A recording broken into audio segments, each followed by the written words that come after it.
Hey guys, it's Gabriel. In the last video, I told you guys about how when I arrived at my class 3 classroom, we found out that there would be assigned seating and whoever we were assigned to sit with would actually be our partners for the practicum that we would have to present on the last day of EPIC orientation. I was really nervous about it and I didn't know how it was gonna turn out. Assigned partners, it usually just never works out for me, and so I wrote my name, I signed in, and then they told me where my seat was, so I walk over. The person in the seat next to me was actually already there, and it turns out that that person was Jonathan. I could not believe it. I told you guys how blessed I felt and how everything sort of worked out the way that it was. I mean, it wasn't supposed to work out that way, but it just sort of did. The fact that the one other person that I met the very first day that I arrived in Korea and met at the airport for like a split second and exchanged emails with, that's who my partner would end up being. And so everything was covered. There was no way for me to have like this terrible EPIC orientation experience. Great roommate, great friends, great partner. I just could not have been happier. I felt instantly comfortable. I was talking to him and I asked him, you know, what happened with the emails, and it turns out we actually had his wrong email.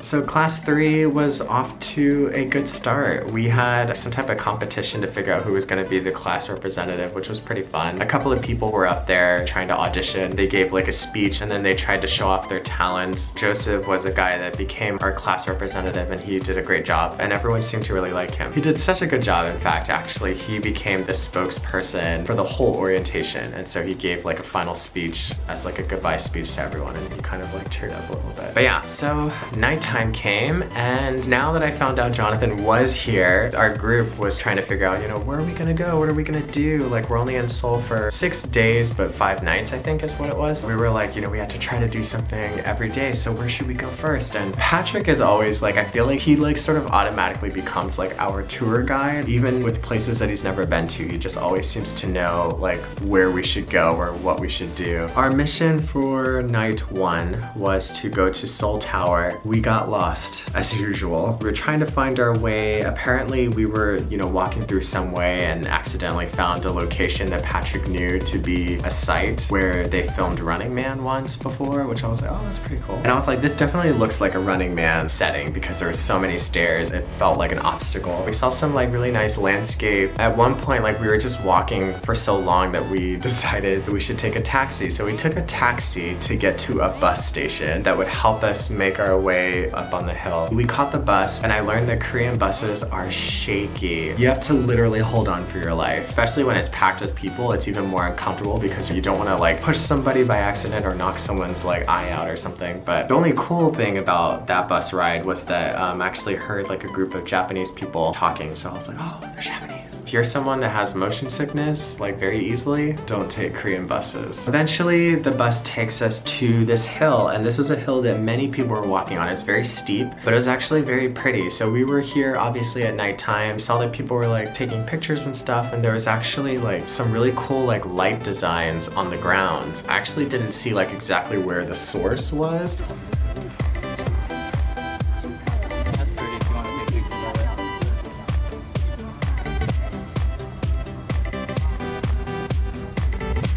There was just these designs on the floor and it looked really cool. I'll show you guys pictures. I think I took like a selfie or two. We get to the top and we see the tower and it was big, it was tall. The surrounding area, there was like gift shops, there was like a Gundam life-size toy just sitting outside one of the shops, which was really cool. There was some food places. We ended up getting drinks at this cafe place that had like mosquitoes around. Mosquitoes are deadly here in Korea. Best of all, we got to see the love logs. The love logs were just surrounding everything. They were just everywhere. And so you could walk up to this platform and it's just like covering the entire wall. And so many different colors, so many different designs and writings. And I was like, oh, so many people are in love. I was curious, like how many of these locks are now misrepresenting, you know, relationships? How many of these people have actually broken up? But it's really cool to see it. It's just, it goes on like forever. I don't think we actually went into Seoul Tower. Yeah, we only reached like sort of the foot ground of it. And then we took pictures from beneath. Instead of walking back, because many of us were tired, we ended up taking a cable car back.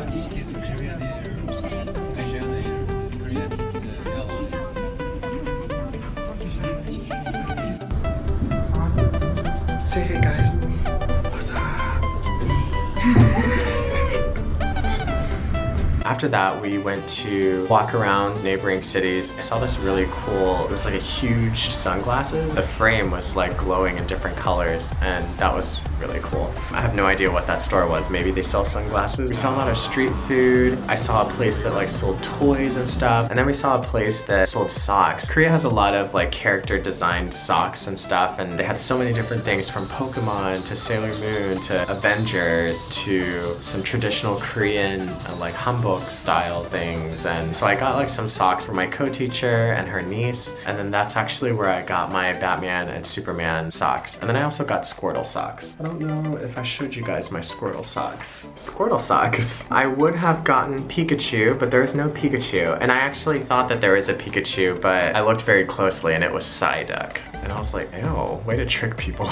But yeah, there was Squirtle, there was Charmander. I definitely went with Squirtle because Squirtle is blue. But no hating on Charmander. Charmander is really cool too. So it's so crazy, you know, all of this happened on our first day in Seoul, our first day of orientation. And to this day, you know, I've mentioned with my friends, like it's so crazy how much we did on the first day. And I remember coming back to Busan after it was all over and looking through my pictures, and I was like, gosh, I have so many pictures from the first day. And I was like, wait, the night we went to Seoul Tower was on the first day? Like, it was so mind-boggling to me because I felt like we were so comfortable with each other at that point that I felt like we knew each other for so long. I only knew Albina and Jonathan from before, and I had just met Patrick and Victoria, and so it was sort of a foreshadowing of how great our friendship would be in the future. And you know, the friendship that you guys like know us to be from seeing, you know, my other videos and stuff. Thinking back on it, I'm very thankful with how everything went, and I don't make friends that often from my own like social anxieties. Like I don't often attempt to meet new people, and so, but you know, when it does happen and it does feel as special as my friends here have been, it really warms my heart, and it makes me feel very thankful that I've met them, and definitely blessed to have met them under the crazy circumstances. Like there was no reason for any of us to have actually been as close as we became, but God sort of had it planned that way. You know, this is months ago. Like I've now been in Korea for like 5, almost 6 months, and so I'm still like smiling about it. But yeah, so the next couple of videos I will still be talking about my epic orientation. I will go through each of the days and explain like what the experience of actually being in orientation was like. So stay tuned for that, and yeah, if you like this video, please give it a thumbs up. Definitely be sure to subscribe. It helps me out so much. You can follow me on Twitter, Instagram, and Snapchat at Zuff678. Be yourself, love yourself, and I'll see you guys in the next video. All right, bye.